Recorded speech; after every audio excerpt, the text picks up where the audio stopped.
Tem algo estranho acontecendo, mas por favor, não chame a polícia.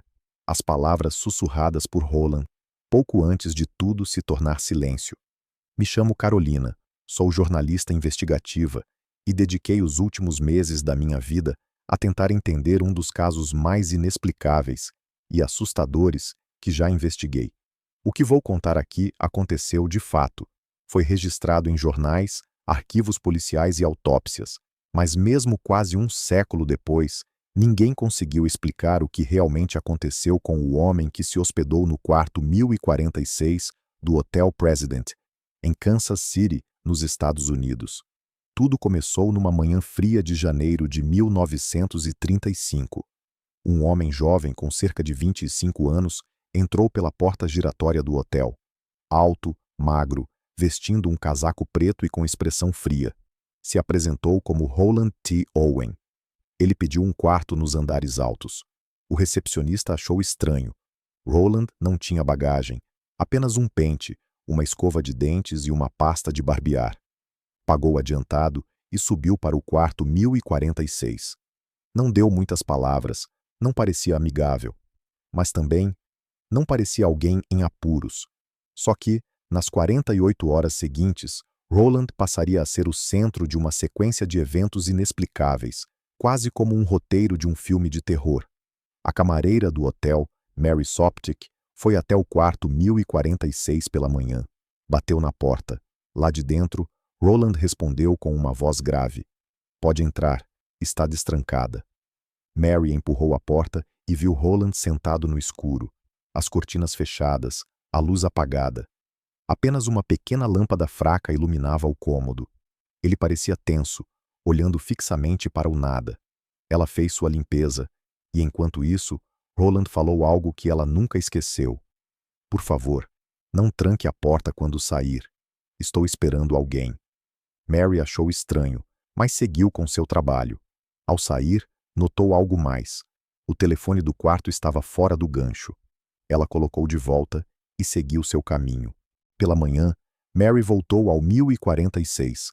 Bateu. Roland atendeu, novamente sentado no escuro. Agora ela percebeu algo mais. Havia um bilhete escrito à mão na mesinha. Don, estarei de volta em 5 minutos. Espere. Don? Quem era Don? Pouco tempo depois, funcionários começaram a estranhar a movimentação no andar. Um homem desconhecido foi visto entrando e saindo do quarto. E na madrugada, hóspedes vizinhos relataram gritos abafados vindos do 1046.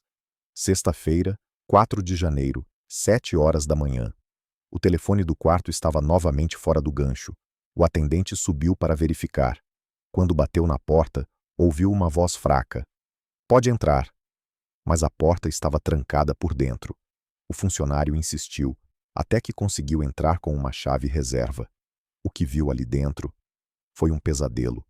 Roland estava deitado na cama, nu, coberto de sangue, com várias facadas no peito, crânio fraturado e hematomas por todo o corpo. Havia sangue nas paredes, nos lençóis, no chão, até no teto. O telefone estava derrubado no chão e os fios cortados. Mesmo assim, Roland ainda estava vivo. O funcionário, em choque, perguntou: Quem fez isso com você? E a resposta de Roland foi: Ninguém. Você tentou se machucar? Não. Ele respondeu quase sem voz. O que aconteceu aqui? Caí contra a banheira, disse ele, antes de desmaiar. O mistério se aprofunda. Roland foi levado ao hospital, mas morreu poucas horas depois. A polícia iniciou uma investigação, mas quanto mais buscavam, mais o caso se tornava um labirinto sem saída. O nome Roland T. Owen? Falso. O endereço que ele deixou? Inexistente. Nenhuma impressão digital, nenhum familiar, nenhuma mala. Nada que ajudasse a descobrir quem ele realmente era. Mas aí, algo ainda mais bizarro aconteceu. Meses depois, uma mulher ligou para a funerária onde o corpo estava. Com voz firme disse: Não enterrem ele como indigente. Ele teve uma mãe. Ele cometeu adultério e pagou por isso. Dias depois, uma coroa de flores foi enviada ao velório. No bilhete apenas: Amor eterno, Louise. Quem era Louise? Quem era Don?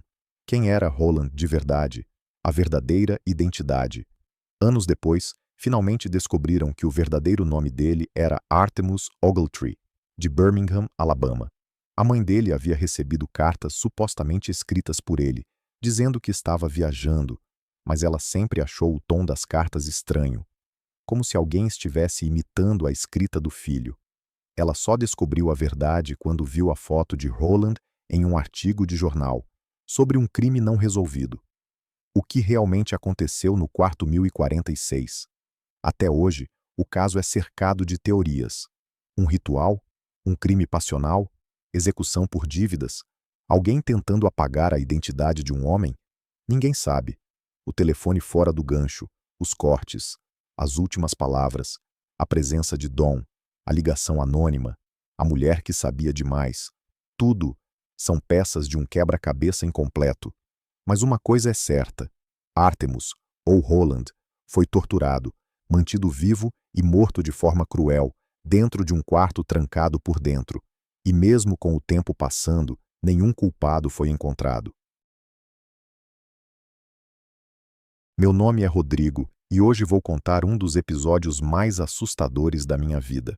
Em 2015, eu fiz uma viagem de carro até uma floresta a algumas horas de onde eu morava. Havia uma trilha que levava até um antigo posto de observação de incêndios abandonado, e eu estava realmente empolgado para explorar. Vale mencionar que, tecnicamente, era ilegal entrar ou acampar lá dentro, já que não era mais mantido e podia estar estruturalmente instável. Mas eu tinha feito uma pesquisa online, e a maioria das pessoas dizia que parecia estar em boas condições. Embora o último post sobre o lugar fosse de 3 anos antes, então eu realmente não sabia o que encontraria lá em cima. De qualquer forma, encontrei uma pequena vala ao lado da estrada onde pude estacionar. Peguei minha mochila com mantimentos para 2 dias e comecei a caminhada. Em viagens assim, geralmente não há trilhas definidas para chegar ao destino, então eu usava um GPS via satélite portátil para garantir que estava indo na direção certa. Mas, na verdade, o tempo todo eu estava apenas cortando mata fechada. A caminhada da estrada até o local durou entre 4 e 5 horas. Quanto mais eu avançava, mais densa e difícil ficava a vegetação. Eu estava apostando que o posto de observação ainda estaria de pé e em condições para eu acampar.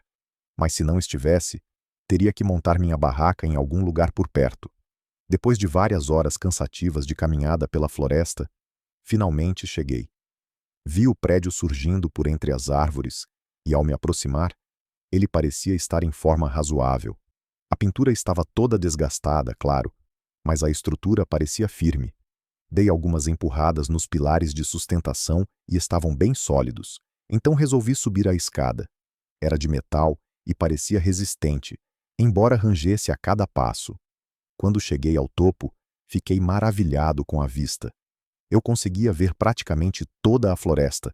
Não havia casas, estradas ou prédios por quilômetros em todas as direções, só natureza. Depois de aproveitar a paisagem, entrei no posto de observação. Era bem pequeno, nada daqueles grandes que viram Airbnbs. Era só um cômodo, com cerca de 15 metros quadrados. Havia uma cama podre em um canto e uma escrivaninha de madeira velha no outro, com janelas de madeira apodrecidas ao redor de todas as paredes. Não havia muito mais o que ver. Então coloquei minha mochila no chão, desenrolei meu colchão e saco de dormir, e preparei uma refeição no meu fogareiro portátil. Quando o sol estava se pondo, fui até a beirada e fiquei observando. Foi, de longe, uma das melhores vistas que já tive. Parecia que passou rápido, e então ficou escuro. O céu estava nublado, então não havia luar nem estrelas iluminando. Sem muito mais o que fazer, fiquei sentado ali por um tempo. Já era mais ou menos 1 hora depois de anoitecer quando vi algo lá embaixo. Uma luz se movendo entre as árvores. O estranho era que não parecia uma luz artificial comum. Tinha um tom alaranjado e tremeluzente, como uma tocha, o que me fez acreditar que talvez fosse exatamente isso. Ela se movia entre as árvores, não muito longe de onde eu estava. As chances de outra pessoa estar ali, ao mesmo tempo que eu, em um lugar tão remoto, eram muito pequenas, ainda mais sem trilha para chegar. E E o fato de estarem andando com uma tocha em vez de lanterna era bem esquisito. Fiquei observando a luz se mover por um tempo, até que ela sumiu atrás de algo e não apareceu mais. Fiquei mais uns 30 minutos olhando, mas sem vê-la de novo. Continuei ali fora, aproveitando o silêncio e a calma da noite. Eventualmente, o vento começou a esfriar um pouco, então me levantei para dar uma última olhada antes de entrar. Quando olhei para baixo da plataforma, havia alguém lá. A pessoa estava parada na área gramada entre o posto de observação e a floresta. Parecia que estava olhando diretamente para mim. Talvez fosse a pessoa com a tocha que eu tinha visto antes. "Olá", eu chamei.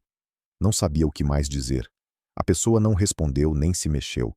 Ficamos só olhando um para o outro por uns 10 ou 15 segundos, até que ela levantou a mão, como se estivesse acenando ou pedindo desculpa, e então virou as costas e voltou para a floresta, ainda sem acender nenhuma luz. Foi incrivelmente assustador e estranho, mas por algum motivo, naquele momento, eu achei que era só outro trilheiro querendo saber se o posto já estava ocupado. Talvez ele só estivesse tentando ver se havia alguém lá dentro. Por que ele não respondeu e apenas acenou? Não sei. Fiquei mais um pouco do lado de fora, mas como não vi mais nada, entrei e me enrolei no saco de dormir para me aquecer. Foi um pouco difícil dormir com o vento batendo nas janelas e a madeira rangendo, mas eventualmente peguei no sono. É difícil dizer quanto tempo passou, mas acordei no meio da noite. O vento tinha diminuído e ainda estava tudo escuro lá fora. Abri os olhos me perguntando por que tinha acordado, até que ouvi um som familiar, o rangido suave da escada de metal do lado de fora.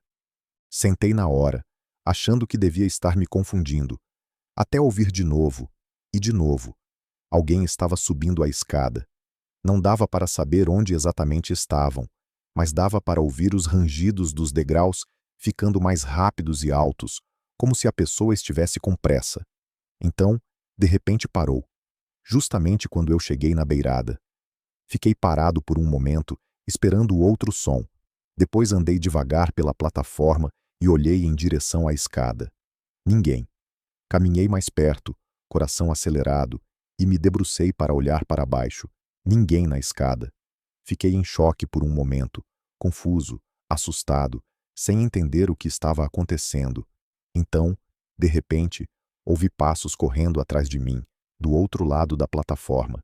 Vi apenas a silhueta de alguém passando pelas janelas. Não pensei duas vezes. Me abaixei e comecei a descer a escada. Era apavorante tentar descer os degraus escorregadios com o corpo tremendo de adrenalina, enquanto alguém estava logo acima de mim. Quando estava na metade, vi a cabeça da pessoa surgindo por cima.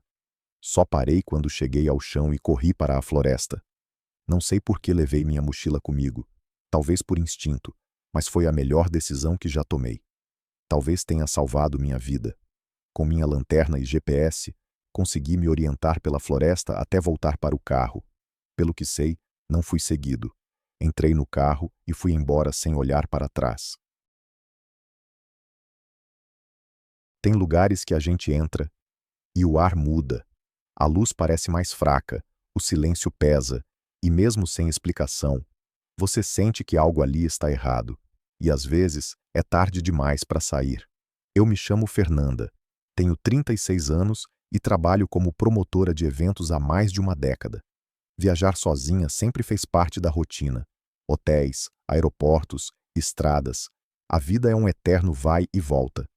Mas foi numa dessas viagens, em uma cidade do interior de Minas Gerais, que eu vivi a experiência mais aterrorizante da minha vida. E desde então, eu nunca mais consegui dormir em hotéis da mesma forma. Era uma segunda-feira à noite. Eu havia chegado na cidade para organizar um congresso de tecnologia que aconteceria no dia seguinte. O hotel onde havíamos feito reserva teve um problema de overbooking. Fiquei sem quarto, sozinha, num lugar que eu mal conhecia, e tudo o que queria era uma cama e um banho quente. Foi quando o taxista me indicou um hotel antigo no centro. Tem cara de velho, mas é limpo. Sempre tem vaga, ele disse. Chegando lá, fui recebida por uma recepcionista de meia idade, educada, mas estranhamente nervosa. Quando pedi um quarto, Ela hesitou. Olhou para o monitor do computador e disse, quase sussurrando: "Só tenho 313, mas fica no fim do corredor, é um pouco afastado." Perguntei se havia algum problema com ele. Ela balançou a cabeça, como quem quer dizer que não, mas parecia insegura. "É só mais escuro que os outros. Tem pouca movimentação por lá, mas se não se importar." Eu estava exausta. Aceitei. Peguei o elevador, que fazia um barulho metálico toda vez que trocava de andar. O corredor do terceiro andar parecia saído de um filme antigo. Carpete manchado, paredes amareladas, papel de parede descascando. As lâmpadas tremeluziam e deixavam a luz instável. O número 313 ficava no fim, quase encostado na parede final. Quando abri a porta, um vento frio me atingiu no rosto. E era verão. Lá fora fazia 30 graus. Pensei que fosse o ar-condicionado ligado, mas ele estava desligado. E o quarto estava gélido. Joguei minha mala sobre a poltrona e fui tomar banho. O banheiro era pequeno, com um espelho oval acima da pia e azulejos antigos, brancos, mas encardidos. Enquanto a água esquentava, percebi algo estranho. Havia marcas de mão no espelho, não digitais, mãos inteiras, como se alguém tivesse encostado as duas mãos ali, de dentro para fora. Esfreguei com a toalha. As marcas não saíram, mas o que me deixou ainda mais inquieta foi a sensação de estar sendo observada. Toda vez que eu olhava para o espelho, parecia que havia algo a mais refletido lá. Um vulto, uma sombra atrás de mim. Mas ao virar, não havia nada. Pensei em pedir para trocar de quarto, mas já era tarde. Me convenci de que era só cansaço, mente pregando peças, e fui dormir. No meio da madrugada, acordei com um som seco, um estalo. Era como se alguém tivesse batido forte no armário. Olhei no celular. 3h17. O quarto estava completamente escuro e o ar parecia ainda mais pesado. Sentei na cama, tentando entender o que tinha acontecido, quando ouvi passos, mas não do lado de fora, dentro do quarto. Parei de respirar. O som vinha da poltrona onde eu havia deixado a mala. Os passos eram lentos, firmes, arrastados, como se alguém estivesse caminhando de forma lenta e pesada em minha direção. Me deitei de novo e fechei os olhos com força. Ouvi o som parar bem ao lado da cama.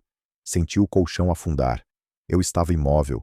Meu coração batia tão alto que parecia preencher o quarto inteiro. E então, veio o som mais perturbador da minha vida. Uma respiração, bem no meu ouvido, lenta, fria, real, e uma voz, baixa, rouca, como se viesse de alguém que não respirava direito. "Você demorou", gritei. Acendi o abajur e, nada. Não havia ninguém no quarto. A poltrona estava virada, minha mala, aberta. Tudo estava diferente do que eu havia deixado. Corri até a recepção. A recepcionista parecia esperar por isso. Ela apenas disse: "O 313?" Assenti, ainda em choque. Foi então que ela contou. O quarto 313 havia sido interditado por um tempo. Anos atrás, um vendedor chamado Samuel se hospedou ali por semanas. Nunca saía do quarto. Sempre pedia refeições para cima. Um dia, parou de atender as ligações. Quando entraram, encontraram ele enforcado no banheiro. Deixou um espelho virado para a parede e palavras riscadas na madeira com as unhas. A frase era: "Se eu olhar de novo, ele volta." Desde então, hóspedes relatavam sensações estranhas, sombras, objetos se mexendo sozinhos, vozes que sussurravam no escuro. Mas como não havia nenhuma prova concreta, o hotel reabriu o quarto. Depois daquela noite, nunca mais consegui dormir tranquila em um quarto de hotel. Muito obrigado por ouvir até aqui. Se você gostou, então deixa seu like, se inscreve no canal e ativa o sininho para receber mais relatos como esses.